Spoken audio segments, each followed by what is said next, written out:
In Assassin's Creed, we've encountered well over 100 characters. Main, side, historical, and even ones who only appeared through lore. Some were bland, some were iconic, and a few were so intriguing that even their short presence left a huge impact. And then there are those who never even appeared on screen yet still made their mark in the series' history. So today in this video we're talking about both obscure and interesting characters who absolutely deserve their own Assassin's Creed game. So stick around till the end because you're going to be surprised. Alright, enough talk, let's get into it. Bayek's wife and co-founder of the Hidden Ones, Aya is far too intriguing of a character to be left without her own game. First introduced in Assassin's Creed Origins, she instantly became a fan favorite. She's intelligent, goal-oriented, charismatic, and a perfect contrast to Bayek, who's more grounded and straightforward. And honestly, there are more than enough reasons why she deserves her own standalone story. At the end of Origins, Aya travels to Rome to establish a new bureau. After assassinating Caesar, she begins recruiting powerful figures to the Hidden Ones, including historical icons like Brutus and Cassius. A dedicated game could explore the early days of the Hidden Ones, the period between the Hidden Ones DLC and the ending of Origins. And in the lore, Caesar's adopted son Octavian becomes the new head of the Order of the Ancients. This opens the door for that classic Assassin's Creed theme: cut off one head and another one arises, but told in a fresh philosophical way which was even hinted at in Odyssey. They could even mirror Origins by including Bayek as a playable character in a few key missions, just like Aya was in the main game. Plus, this is also a huge opportunity to connect her story to Brotherhood and Syndicate.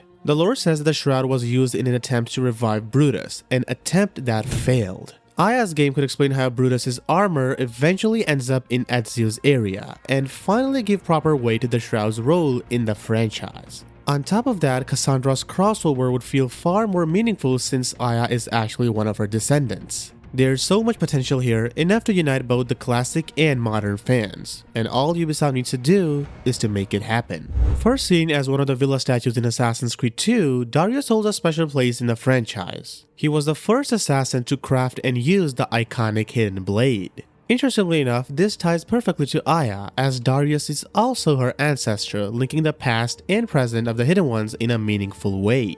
While we did get a DLC dedicated to him, in our opinion, it didn't do justice to the character. At the very least, we should have been able to play as him. Darius' story feels rushed and underexplored. There's so much potential. A full game could chronicle his journey from Persia to Greece, or dive into events in between, much like how Assassin's Creed Mirage handled its story. And even if Ubisoft doesn't want to focus on his early life, they could explore his later years, similar to how Ezio's later life was showcased in Revelations, showing how his hidden blade ended up in Alexandria and perhaps highlighting his role in shaping the ideology of the Hidden Ones. They could even introduce a few Order members or a small branch that was wiped out in the lore but never fully explored, adding depth and stakes to the story. All in all, Darius is a legendary AC figure who absolutely deserves his own spin-off game. Give Ubisoft Bordeaux a solid budget and creative freedom and they will cook. Another assassin with legendary status in the franchise is Wei Yu. Alongside Darius, he even has a statue cementing his place in the Assassin's Creed history.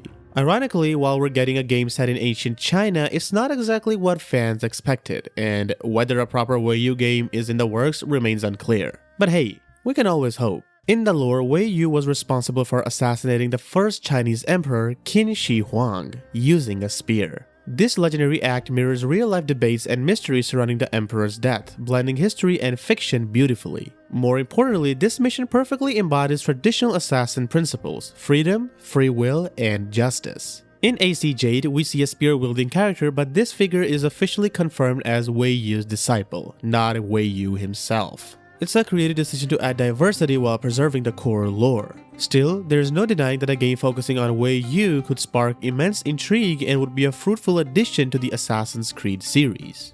Expanding upon the Iraqi Brotherhood, which in our opinion has been one of the weaker portrayals in recent times, there's one character who absolutely deserves her own story: Roshan, Basim's mentor and a feared master assassin. Her backstory is rich and compelling. According to Assassin's Creed Mirage, the Daughter of No One novel, Roshan was born in a region plagued by abuse. To protect her sisters from the same fate, she made a drastic decision. She volunteered to marry a Persian harbor master, enduring years of torment and abuse. Eventually, she killed him and escaped, beginning her journey on the run. This period alone could form the foundation of an amazing game. During her flight, she worked with various employers, traveled to Egypt on a mission, and was eventually captured before finally joining the Hidden Ones. A standalone game could expand and establish the Iraqi Brotherhood while also explaining Roshan's cautious and mysterious demeanor in Mirage. While she wasn't portrayed as a great mentor in the game, giving her her own story could refine her character and show why she became the mentor Basim looks up to.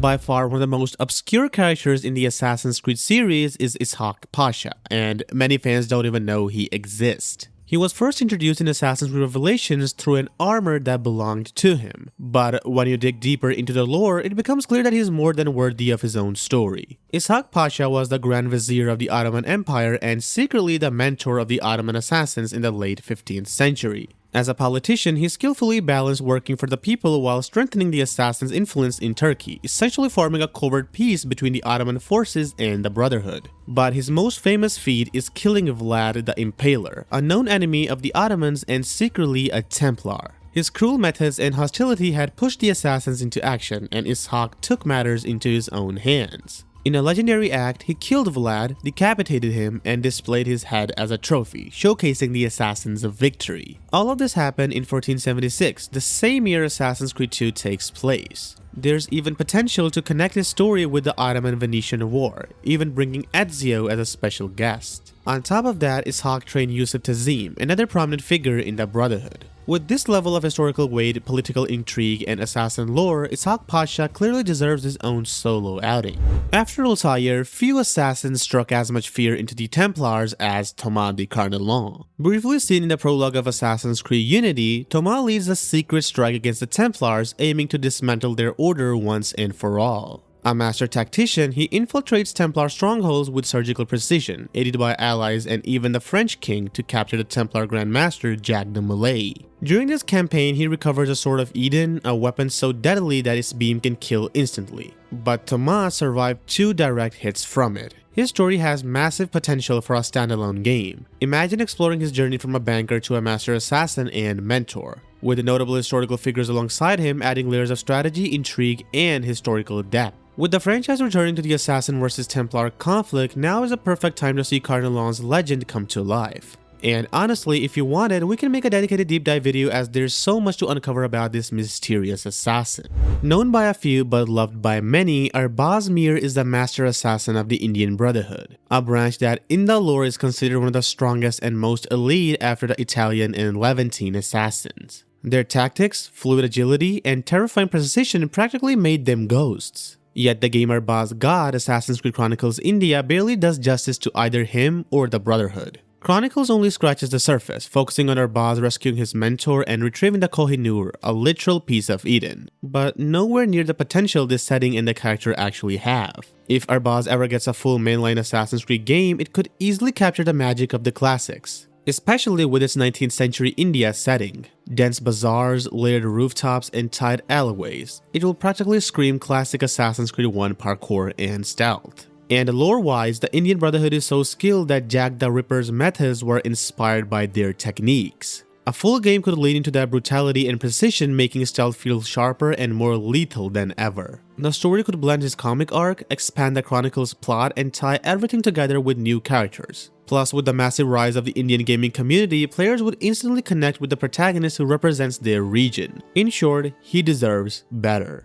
I don't know if talking about him is a good idea, but the main character from the 2016 Assassin's Creed movie absolutely deserves a spot on this list. Not because he was played by a big-name actor, but because he's genuinely underrated. In the movie, Aguilar is shown to be extremely fast, agile, and surprisingly strategic. Sure, the film had its fair share of plot holes, like the ring finger sacrifice still being a thing when it shouldn't even be according to the lore, but in terms of portrayal, Aguilar was a beast. Set during the Spanish Inquisition, the assassins were cornered, desperate, and struggling to survive. And Aguilar, he was basically a one-man army, carrying their entire resistance on his shoulders. He safeguarded the apple, entrusted it to Christopher Columbus, and then disappeared from history. clean, efficient, and assassin to the core. The lore suggests that he was later promoted to mentor, which is a massive role in the Brotherhood. His own game could easily pick up right after the movie, or it could take a Shadows-style flashback approach, blending his origins with his later missions to give us a complete timeline. This would not only flesh out Aguilar's character, but also finally explain his connection to Arno Dorian, since Aguilar's descendant is also Arno's descendant.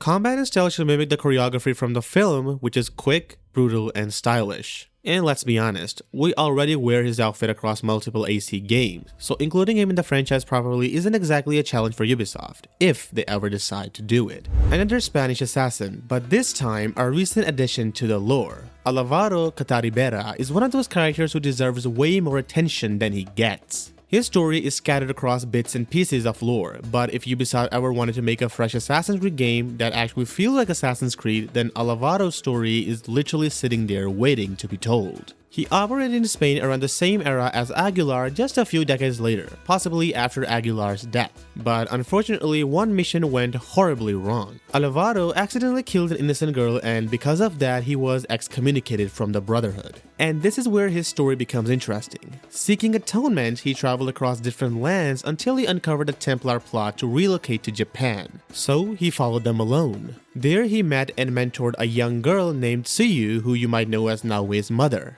Together, the two of them founded the Japanese Brotherhood, laying the foundation of everything we see later in Assassin's Creed Shadows. His voice alone is so deep and commanding that it sold me instantly. And it's been ages since we've had a proper assassin. Not a hidden one, not a proto-assassin, an actual Brotherhood assassin who follows the creed and carries out the work. Because his story is still new and open, developers could easily tie it into Shadows, expanding the universe and finally building a shared connected timeline that makes sense. They could even shape the entire plot around redemption because we still don't know how he died or what ultimately became of him. A game about his journey from exile to rebirth to founding a new brotherhood would not only give him the farewell he deserves, but also give us another true Assassin's Creed experience.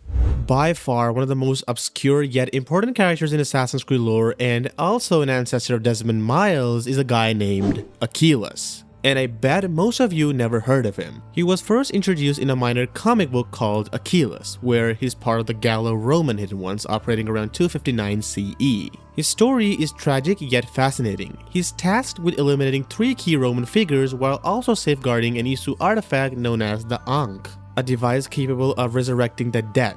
Unfortunately, he dies at the end, but here's the kicker. This comic and Achilles himself are extremely underrated. Imagine Ubisoft adapting this into a game. If they cannot make a game about Aya, they could absolutely use Achilles complete with the Ankh as a fresh, unique piece of Eden. And fans would eat this up. Gameplay wise, they could go to the RPG style or stick to the classic Assassin's Creed formula. And a bonus point being that this setup could quietly reintroduce a modern day storyline because you'd essentially be reliving another of Desmond's ancestral memories. And also, a fun fact, Connor's ship in Assassin's Creed 3, the Aquila, is named after this brave hidden one, who sacrificed himself for the cause.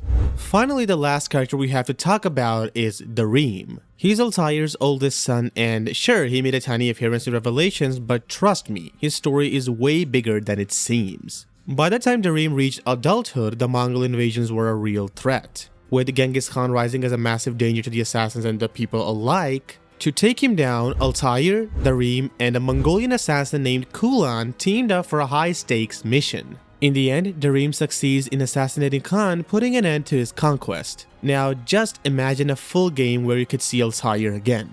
I don't know about you, but my first thought is, take my money. A game focused on a Mongol assassin is long overdue. They could even let us play 2 characters, Darim and Kulan, while removing Khan's control over the land. Altair could also appear as a mentor or supporting character guiding Darim on his journey. It's also a golden opportunity to introduce new pieces of Eden, maybe even uncover one that's been lost to time. The potential is insane, and if Ubisoft executes it right, we could finally get a game that feels like a true modern AC Revelations. And this brings us to the end of this video. The characters we mentioned were more obscure than usual, and we hope some of them actually surprised you. Let us know which one of these are the ones which you would like to see in Assassin's Creed. And as always, we'll see you in the next one. Till then, take care and goodbye.